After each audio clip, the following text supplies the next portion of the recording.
Somali cultural food is so rich in flavor and history. It's an amazing choice for dining, don't you think? cuntada dhaqanka Soomaaliyeed waa hodan dhadhanka iyo taariikhda. Waa doorasho cunto oo heer sare ah, miyaanad qabin? Absolutely. Whenever I visit a Somali restaurant, I always start with sambusa as an appetizer. It's so delicious. Sidaas ayaa dhab ah. Mar kasta oo aan booqdo makhaayad Soomaali ah, mar walba waxaan ku bilaabaa sambuus, waa mid aad u macaan. Oh, sambusa is a classic. For the main course, you can't go wrong with thrice, served with tender and flavorful meat. Sambuus waa mid caadi ah.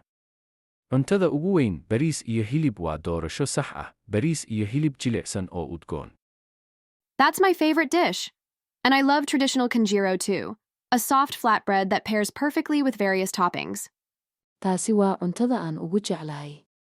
Waxaan sidoo kale jeclahay canjeerada dhaqameed, rooti jilicsan oo si fiican ula socda maaddooyin kala duwan.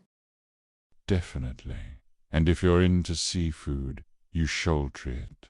It's a fish stew packed with spices and taste. Dab ahaantii. Haddii aad jeceshahay kalluunka, waa inaad isku daydaa maraq kalluun. Waa maraq kalluun oo leh xawaash iyo dhadhan. That sounds amazing. Somali food really has a way of bringing people together with its vibrant flavors. Taasi waxay u muuqataa mid cajiib ah. Cuntada Soomaaliyeed runtii waxay leedahay soo jiidasho oo ay dadka aad u jeclaystaan oo dhadhamo wanaagsan leh.